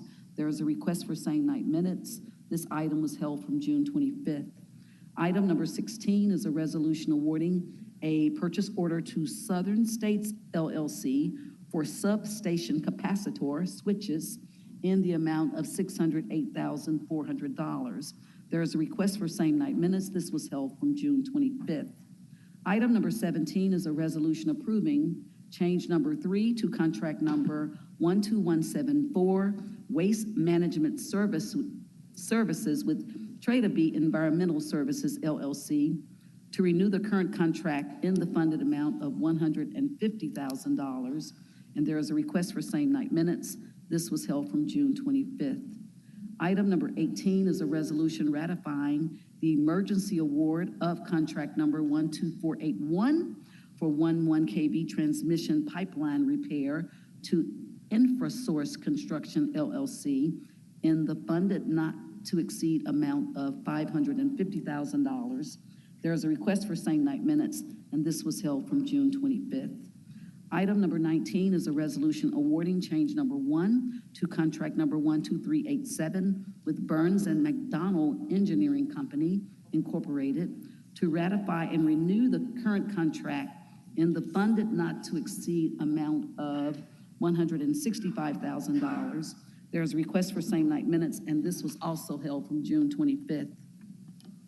Item number 20 is a resolution approving contract number 12517 between Memphis Light Gas and Water Division and Texas Gas Transmission, LLC. The contract term is for 5 years. It's effective November 1st, 2024, and it ends October 31st, 2029. There is a request for same night minutes, and this was also held from June 25th. Item number 21 is a resolution approving change number 3 to contract number 12251, aerator maintenance with RP Services Incorporated to renew the current contract in the funded amount of $318,362.40. There is a request for same night minutes, and this was also held from June 25th. Item number 22 is a resolution awarding contract number 12447, data center enhancements, connectivity improvements to Logicalis Inc. in the funded amount of $363,742.44. There is a request for same night minutes. It was held from June 25th. Item number 23 is a resolution approving change number 1 to contract number 12371, system furniture to office interiors to increase the current contract in the funded amount of $1,500,000. There is a request for same night minutes. This was held from June 25th. Item number 24 is a resolution approving change number 16 to contract number 10765, private label service agreement with Utility Consumer Analytics, Inc. to extend the current contract and expand the scope of work in the funded amount of $541,000. There's a request for same night minutes. This was also held from June 25th. Item number 25 is a resolution approving change number 3 to contract number 12209, courier services with Deep South Delivery LLC, doing business as Diligent Delivery Systems, to renew the current contract in the funded amount of $152,292.15. There is a request for same night minutes, and this was held from June 25th. Item number 26 is a resolution approving change number 4 to contract number 12232, third-party administrator for workers' compensation with Brentwood Services Administrators Incorporated, to ratify and renew the current contract in the funded amount of $150,000. There is a request for same night minutes, and this was held from June 25th. Item number 27 is a resolution awarding contract number 12494, professional engineering services, Blue Suede Fiber and Allen and Hoshaw Inc., in the funded not to exceed amount of $400,000. There is a request for same night minutes, and this was held from June 25th. Item number 28 is a resolution awarding contract number 12471, professional engineering services, Blue Suede Fiber, to Burns and McDonnell Engineering Company, Inc., in the funded not to exceed amount of $400,000. There is a request for same night minutes. This was held from June 25th. Item number 29 is a resolution approving the amendment and restatement of MLGW's engagement of the bond professional selected in connection with proposed insurance of Series 2024 electric system revenue bonds estimated at $180 million to include work on the issuance of Series 2024 electric system revenue refunding bonds not to exceed $20 million. Request for same night minutes. This was held from June 25th. Item number 30 is a resolution awarding contract number 12457, Cisco Security Suite Enterprise Agreement, EA Bundle, to Logicalis Inc. in the funded amount of $1,611,089.09. There is a request for same night minutes, and this was held from June 25th. Item number 31, resolution approving change number 1 to contract number 12516, Security Automation Installation and Service Agreement with Access Control Integration, Inc., to renew the current contract in the funded amount of $187,000. There is a request for same night minutes, and this was also held from June 25th. Item number 32 is a resolution awarding purchase order to Engineered Ceiling Components, LLC, for brackets, transformer, single band 350 kVA in the amount of $266,942.40. There is a request for same night minutes, and this was also held from June 25th. Item number 33 is a resolution awarding purchase order to Altech Industries, Inc. for the purchase of mini derricks with trailers in the amount of $729,395.25. There is a request for same-night minutes, and this was held from June 25th. Item number 34 is a resolution awarding purchase order to Rush Truck Center of Tennessee, Inc. for the purchase of 6-yard and 10-yard dump trucks in the amount of $603,625. There is a request for same-night minutes, and this was held from June 25th. Item number 35 is a resolution awarding purchase order to Rush Truck Centers of Tennessee, Inc. for 2-ton cab and chassis in the amount of $1,202,778. There is a request for same-night minutes. This was held from June 25th. Item number 36 is a resolution approving change number 3 to contract number 12347, temporary employment services for general laborer services with Millennium Search LLC to increase the current contract value in the funded amount of $420,000. There is a request for same-night minutes. This was held from June 25th.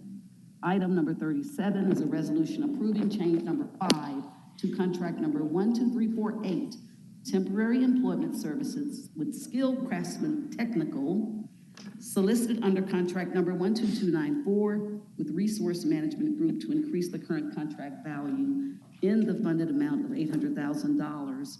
There is a request for same-night minutes, and this was held from June 25th. Our final item is number 38, a resolution approving change number 2 to contract number 12314, formerly C2372, broker of record for cyber insurance and other insurance coverages with Willis Towers Watson Southeast Incorporated to ratify and extend the current contract in the funded amount of $350,345. There's a request for same-night minutes, and this was held from June 25th. Mr. Co-Chairman, that concludes our MLGW items. Very well done, Madam Comptroller. Thumbs up. No clapping. Councilman Spinoza, you are recognized. Thank you, Mr. Chair. And I'm sorry, Valerie, would you please repeat that? No problem. Just kidding. I get paid. Got an hour. Committee met for quite a while. Recommend approval. I so move. Thank you, Councilman Spinoza. Item was moved by Swearingen Washington, seconded by Green. I don't see any members in the queue. Madam Comptroller, would you please prepare the voting screen?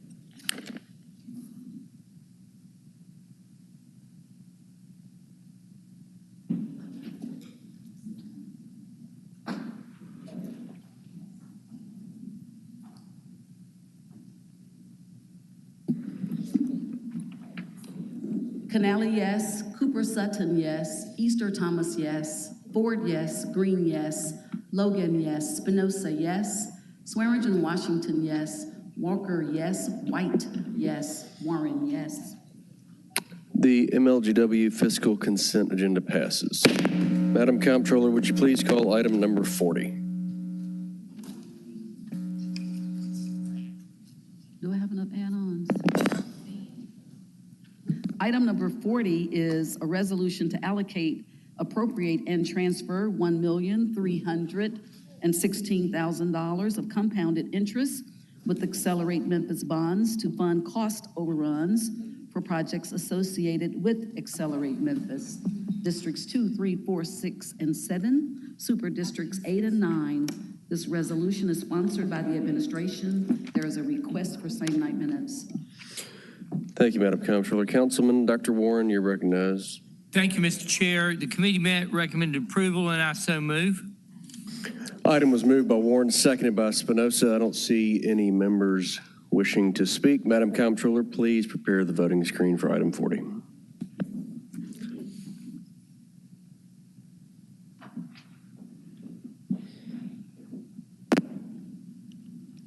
Canali, yes. Cooper Sutton, yes. Easter Thomas, yes. Ford, yes. Green, yes. Logan, yes. Spinoza, yes. Swearingen Washington, yes. Walker, yes. White, yes. Warren, yes. That item passes. Madam Comptroller, please call item 41.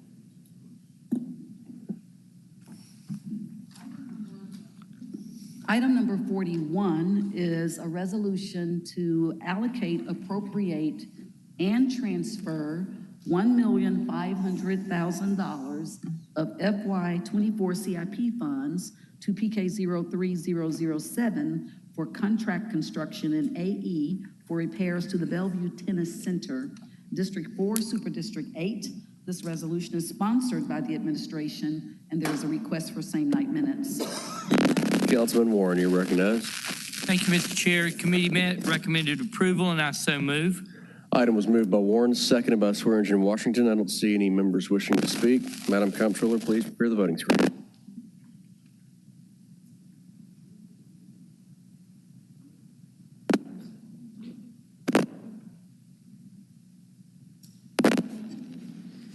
Canale, yes. Cooper Sutton, yes. Easter Thomas, yes. Ford, yes. Green, yes. Logan, yes. Spinoza, yes. Swearingen, Washington, yes. Walker, yes. White, yes. Warren, yes. That item passes. Madam Comptroller, please call item 42. Item number 42 is a resolution to approve intergovernmental agreement between the City of Memphis and Shelby County Government for animal housing and rabies tag fees collection. All council districts. This resolution is sponsored by the administration. There is a request for same-night minutes. Councilwoman Walker, you're recognized. Thank you, Mr. Chair. The committee met and recommended approval, and I so move. Item was moved by Walker, seconded by Swearingen Washington. Councilwoman Green, you are recognized. Thank you, Chair. I wanted to state for the record that while I do work for Shelby County government, I do not believe there's any conflict in this, as I will not be receiving any compensation related to this. I also wanted to address an issue that Councilwoman Logan had in committee in regards to the amount that Shelby County government pays for these services. The contract, as I have been told from the Shelby County Health Department, is a minimum payment of $150,000, not to exceed $300,000 for various services for animals that are brought and surrendered to the shelter. So it's for the housing and the care, including the vaccines. And again, it varies depending on the number that are brought, between a minimum of $150,000 but up to $300,000 per year. That's all, Chair. Thank you, Councilwoman. Councilwoman Cooper Sutton. Thank you. Thank you, Chair. Oh, I'm sorry. I'm going to get out the queue. Sorry, Green. Councilwoman White, you're recognized. Thank you, Vice Chair. I just needed to state the same, that I represent the County Commission, although I do not have any financial interest and do not see a conflict in the matter that's before us. Councilwoman White. Colleagues, seeing no other members in the queue, item was moved by Walker, seconded by Swearingen Washington. Please prepare the voting screen for item 42.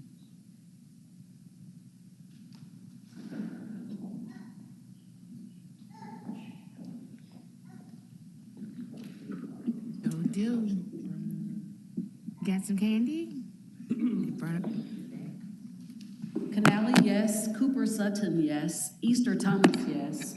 Ford, yes. Green, yes. Logan, yes. Spinoza, yes. Swearingen, Washington, yes. Walker, yes. Warren, yes. That item passes. Madam Comptroller, please call item 43. Item number 43 is a resolution to transfer and reallocate FY 2024 solid waste funds to pay actual remaining forecast fiscal year invoices and remaining balance and impasse economic packages. All council districts. This resolution is sponsored by the administration, and there is a request for same-night minutes. Councilwoman Swearingen Washington, you're recognized. Thank you, Vice Chair for Canale. The committee met. There was a favorable recommendation, and I so move. Item was moved by Swearingen Washington, seconded by Spinoza. Seeing no members in the queue, please prepare the voting screen for item 43.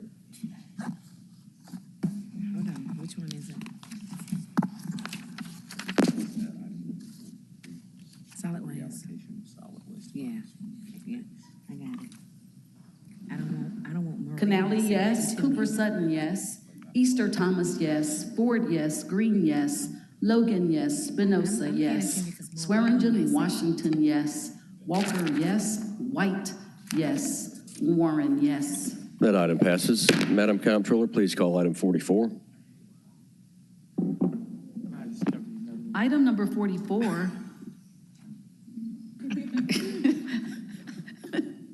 Item number 44 is a resolution to transfer and appropriate construction funds to Martindale Pump Relief DW, project number SW02108, to relieve the sewer pump station at 3997 Martindale Avenue with a gravity sewer system, District 7, Super District 8. This resolution is sponsored by the administration, and there is a request for same 9 minutes. Councilwoman Swearingen, Washington. Thank you, Vice Chair Ford Canali. The committee met. There was a favorable recommendation, and I so move. Item was moved by Swearingen, Washington, seconded by Warren. Seeing no members in the queue, please prepare the voting screen.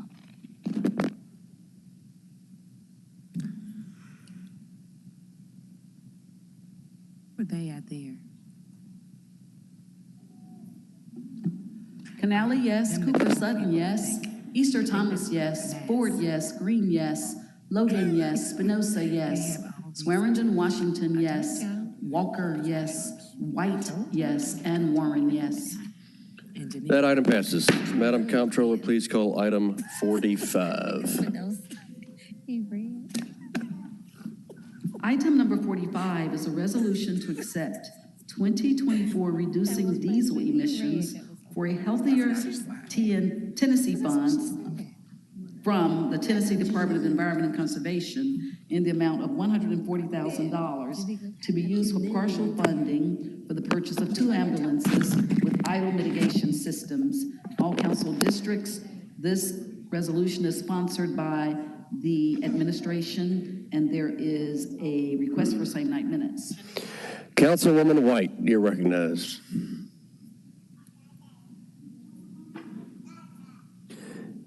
Councilwoman White, you're still recognized. Thank you, Vice Chairman Canali. The committee met and recommended approval, and I so move. Move it electronically, please. There you go. Need somebody to move it electronically.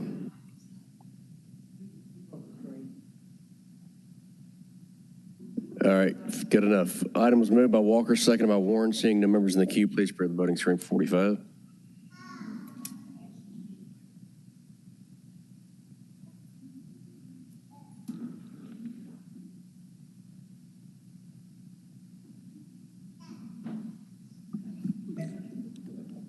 Canali, yes. Cooper Sutton, yes. Easter Thomas, yes. Ford, yes. Green, yes. Logan, yes. Spinoza, yes. Swearingen, Washington, yes.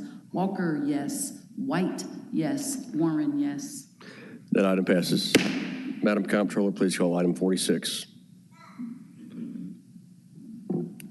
Item number 46 is a resolution to accept, allocate, and appropriate 2021 Hazardous Mitigation Plan Update Program funds from the Department of Homeland Security in the amount of $1,500,000 to be used for scoping activities and eventually the design and construction of Project 52, District 6, Super District 8.